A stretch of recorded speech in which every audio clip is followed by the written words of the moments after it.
तो दोस्तों आज हम फिर से आपके लिए लेकर आए हैं देश दुनिया की सभी ताजा बड़ी खबरें। फटाफट एक एक कर विस्तार से आज आपको बताएंगे, तो वीडियो को अंत तक जरूर देखें। दोस्तों वीडियो बनाने में हमें काफी मेहनत लगी है, तो वीडियो को दिल से लाइक कर दीजिए। दोस्तों पहली खबर में आपको बता दें कि ज्ञानव्यापी मस्जिद के सर्वे के बाद हिंदू पक्ष ने मस्जिद में शिवलिंग होने का किया दावा, तो कोर्ट ने वजू खाने पर लगाई रोक। हिंदू पक्ष के दावे को कोर्ट ने माना सही।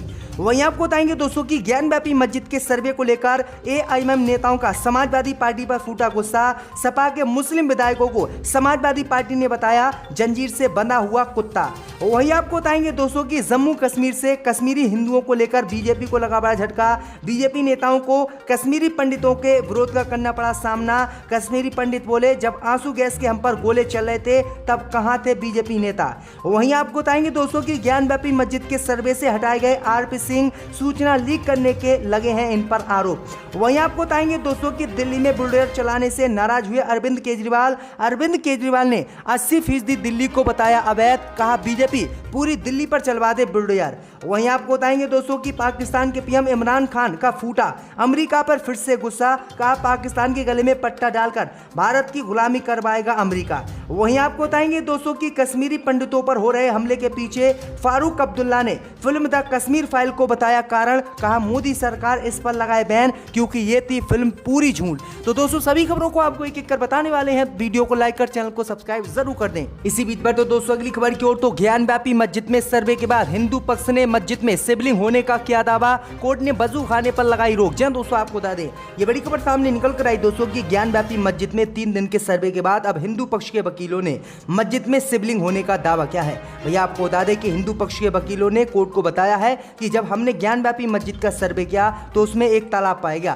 तालाब के बीचों बीच एक शिवलिंग पाया गया है। वहीं आपको बता दें कि शिवलिंग का हिंदू पक्ष ने दावा किया, जिसके बाद जिस स्थान पर शिवलिंग का दावा किया जा रहा है उस स्थान को कोर्ट ने सील करवा दिया है और उस जगह पर जाने की सभी के ऊपर रोक लगा दी है और अधिकारियों को निर्देश दिए हैं कि अधिकारी इस शिवलिंग के स्थान की सुरक्षा करें, कोई भी व्यक्ति इस स्थान पर ना जाए। वहीं आपको बता दें कि शिवलिंग के स्थान की सुरक्षा करने के बाद अब कोर्ट ने वजू खाने पर भी रोक लगा दी, यानी कोई मुसलमान अगर मस्जिद में नमाज पढ़ने जाएगा तो उसे अब वजू नहीं करने दी जाएगी। दरअसल आपको बता दें कि जहां पर वजू मुस्लिम नमाज पढ़ने के लिए करते थे उसी स्थान पर हिंदू पक्ष ने शिवलिंग होने का दावा किया है और कोर्ट ने इस दावे को सच मानते हुए उस स्थान को सील करवा दिया है और वहां पर सीआरपीएफ के जवानों को तैनात करवा दिया। तो ये बड़ी अपडेट आई दोस्तों कि बाबरी मस्जिद के बाद अब ज्ञानव्यापी मस्जिद का नंबर ऐसा लग रहा है आ सकता है और मस्जिद को तोड़कर वहां पर मंदिर बाबरी मस्जिद की तरह ही बनाया जा सकता है। इसी बीच पर तो दोस्तों अगली खबर की ओर, तो ज्ञानव्यापी मस्जिद के सर्वे को लेकर एआईएमएम नेता का समाजवादी पार्टी पर फूटा गुस्सा। सपा विधायकों को बताया जंजीर से बंधा हुआ कुत्ता। जय दोस्तों आपको बता दें कि ज्ञानव्यापी मस्जिद के मामले पर सपा की चुप्पी पर एआईएमएम नेताओं की नाराजगी सामने आ रही है।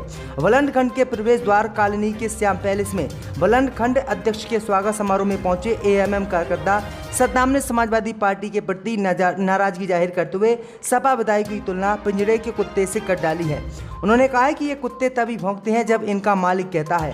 एआईएमएम नेता ने कहा है कि हमने सपा के 36 विधायक जिताए, लेकिन इस बार जनता को सपा का असली चेहरा दिखाना है। उन्होंने कहा है कि हमने दहाड़ने वाले विधायक चाहिए जो मुसलमानों का हक दिलाएं। एआईएमएम के नेता के बयान पर सियासी संग्राम की आशंका जताई जा रही है। दरअसल आपको बता दें कि सपा नेताओं ने अभी तो ज्ञानव्यापी मस्जिद में जो सर्वे हो रहा है उस पर कोई बयान नहीं दिया, ना ही समाजवादी पार्टी का इस पर कोई बयान आया है और इसी से असदुद्दीन ओवैसी सहित पूरी एआईएमएम पार्टी नाराज है कि ज्ञानव्यापी मस्जिद का सर्वे चल रहा है। बीजेपी के नेता लगातार बयान दे रहे हैं, लेकिन समाजवादी पार्टी के ना तो मुस्लिम सांसद और ना ही मुस्लिम विधायक कुछ बोलने के लिए इस पर तैयार है। इसी बीच पर तो दोस्तों अगली खबर की ओर, तो भारत और जर्मनी के बाद यूएस ने किया यूक्रेन में दूतावास खोलने का ऐलान, कहा सुधर रहे हैं हालात। जय दोस्तों आपको बता दें कि यूक्रेन की राजधानी कीव में हालात पहले से कुछ ठीक होते नजर आ रहे हैं। एक के बाद एक अब कई देश कीव में अपने दूतावास खोलने का ऐलान कर रहे हैं। भारत और जर्मनी के बाद अब अमेरिका ने भी यूक्रेन की राजधानी कीव में अपना दूतावास खोलने का ऐलान कर दिया है। अमेरिका के विदेश मंत्री एंटनी ब्लिंकन के इस उन्होंने ऐलान किया है और कहा है कि अमेरिका के राजनयिक पहले ही राजधानी कीव पहुंच चुके हैं। इससे पहले भारत ने भी कीव में अपना दूतावास खोलने का ऐलान किया था। 17 मई 2022 को भारत कीव में अपना दूतावास शुरू करने जा रहा है। तो ये बड़ी अपडेट आ रही दोस्तों। इसी बीच पर तो दोस्तों अगली खबर की ओर, तो ज्ञानव्यापी मस्जिद के सर्वे से हटाए गए आरपी सिंह सूचना लीक करने का आरोप। जय दोस्तों आपको बता दें कि उत्तर उत्तर प्रदेश के वाराणसी जिले में आज यानी सोमवार को लगातार तीसरे दिन ज्ञानव्यापी मस्जिद के सर्वे का काम पूरा हो गया। हालांकि इसी बीच सर्वे टीम के एक सदस्य आरपी सिंह को हटा दिया गया है।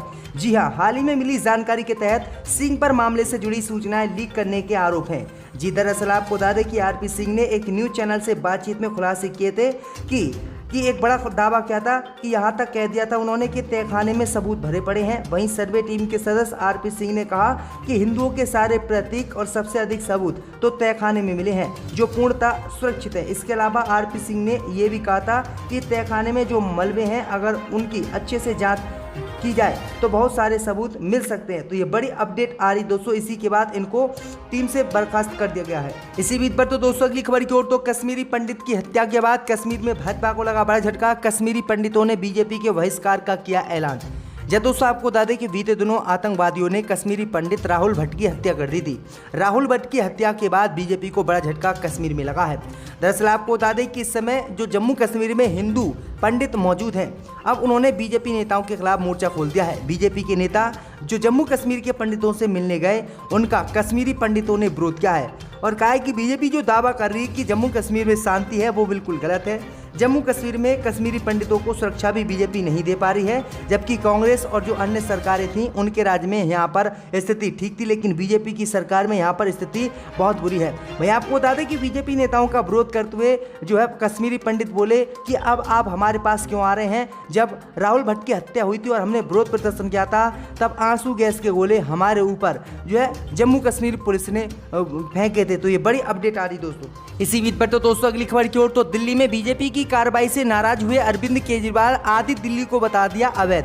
जब दोस्तों आपको बता दें कि दिल्ली में अतिक्रमण के खिलाफ एमसीडी का एक्शन लगातार जारी है, जिसका सीएम अरविंद केजरीवाल ने विरोध किया है। दिल्ली के सीएम केजरीवाल ने दावा किया है कि केंद्र सरकार दिल्ली में 63 लाख लोगों के मकान तोड़ने की प्लानिंग कर रही है, जिसका दिल्ली सरकार विरोध करती है। सीएम अरविंद केजरीवाल ने यह भी दावा किया है कि इस तरह तो 80% दिल्ली अतिक्रमण के दायरे में आती है और 80% दिल्ली अवैध है। सीएम केजरीवाल ने कहा है कि 75 साल में जितनी दिल्ली बनी वह प्लानिंग से नहीं बनी है। इस वजह से मौजूदा वक्त में 80% दिल्ली अतिक्रमण के दायरे में आएगी। केजरीवाल ने सवाल किया है कि क्या 80% दिल्ली को तोड़ा जाएगा। केजरीवाल ने यह भी कहा है कि उन्होंने इस मसले पर अपनी पार्टी के विधायकों संग आज मीटिंग भी की है। सीएम बोले, मैंने विधायकों से कहा है कि अगर अतिक्रमण की ऐसी गतिविधियों का विरोध करते हुए जेल भी जाना पड़े तो आप डरे नहीं, आप जेल जाएं। तो ये बड़ी अपडेट आई दोस्तों की दिल्ली को तोड़ने की तैयारी बीजेपी ने कर ली है। इसी बीच पर तो दोस्तों अगली खबर की ओर तो केंद्र की मोदी सरकार पर बरसे राहुल गांधी, कहा भाजपा 2 हिंदुस्तान बनाना चाहती है।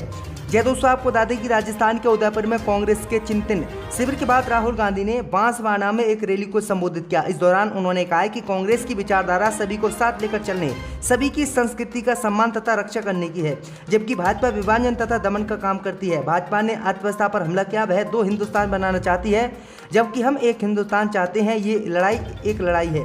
उन्होंने कहा है कि देश में 2 विचारधाराओं की लड़ाई है। एक तरफ कांग्रेस पार्टी की विचारधारा है जो कहती है कि सबको जोड़कर चलना है, वहीं इज्जत करनी है, सबका इतिहास, सबकी संस्कृति की रक्षा करनी है, ये कांग्रेस पार्टी कहती है। दूसरी तरफ भाजपा है जो लोगों को बांटने का काम करती है, उन्हें कुचलने दबाने का काम करती है, जो आदिवासियों के इतिहास तथा संस्कृति को दबाने व मिटाने का काम करती है। उन्होंने कहा कि ये लड़ाई आज हिंदुस्तान में चल रही है। हम जोड़ने का काम करते हैं, वह बांटने का काम करते हैं। हम कमजोर लोगों की मदद करते हैं, वे बड़े चुनिंदा उद्योगपतियों की मदद करते हैं। राहुल गांधी ने दावा किया है कि पूर्ववर्ती प्रसंग सरकार ने देश की अर्थव्यवस्था को मजबूत किया, लेकिन भाजपा की मौजूदा केंद्र सरकार ने अर्थव्यवस्था को नुकसान पहुंचाया। इसी बीच पर तो दोस्तों अगली खबर की ओर तो कश्मीरी पंडितों पर हो रहे हमले के पीछे फारूक अब्दुल्ला ने बताया फिल्म द कश्मीर फाइल को, कहा इस पर लगना चाहिए बैन। जय दोस्तों आपको बता दें कि जम्मू कश्मीर के पूर्व मुख्यमंत्री फारूक अब्दुल्ला ने कश्मीरी पंडितों पर हो रहे हमले के पीछे फिल्म द कश्मीर फाइल को बड़ा कारण बताया है। फारूक अब्दुल्ला ने कहा है कि अगर कश्मीरी पंडितों पर हो रहे हमलों को रोकना है तो सरकार मूवी द कश्मीर फाइल पर बैन लगाए। अब्दुल्ला ने कहा है कि देश में मुस्लिमों के खिलाफ नफरत का माहौल है, यही कश्मीर में मुस्लिम युवाओं में जो गुस्सा है उसके पीछे की वजह है। फारूक अब्दुल्ला ने कहा है कि मैंने सरकार से कहा है कि क्या कश्मीर फाइल फिल्म सच है? क्या एक मुसलमान पहले एक हिंदू को मारेगा, फिर उसका खून चावल में डालकर उसकी पत्नी से कहेगा कि तुम ये खाओ? क्या ऐसा हो सकता है? क्या हम इतने गिरे हुए हैं? उन्होंने कहा है कि कश्मीर फाइल बेबुनियाद फिल्म है जिसने मुल्क में नफरत पैदा की है, इसलिए इस पर बैन लगना चाहिए। तो ये बड़ी अपडेट आ रही है दोस्तों। इसी बीच पर तो दोस्तों अगली खबर की ओर तो इमरान खान ने रैली में किया दावा पाकिस्तान के गले में पट्टा डालकर भारत की गुलामी करवाएगा अमेरिका। यह दोस्तों आपको बता दें कि पाकिस्तान के पूर्व प्रधानमंत्री इमरान खान का गुस्सा लगता है अभी तक शांत नहीं हुआ है, इसलिए वो लगातार पाकिस्तान की विदेश नीति और अमेरिका को कोस रहे हैं। इमरान खान ने एक बार फिर से भारत की विदेश नीति की तारीफ की, लेकिन इस बार इमरान खान ने ये कहा है कि अमेरिका पाकिस्तान के गले में पट्टा डालकर उसे भारत के सामने गुलामी करवाएगा।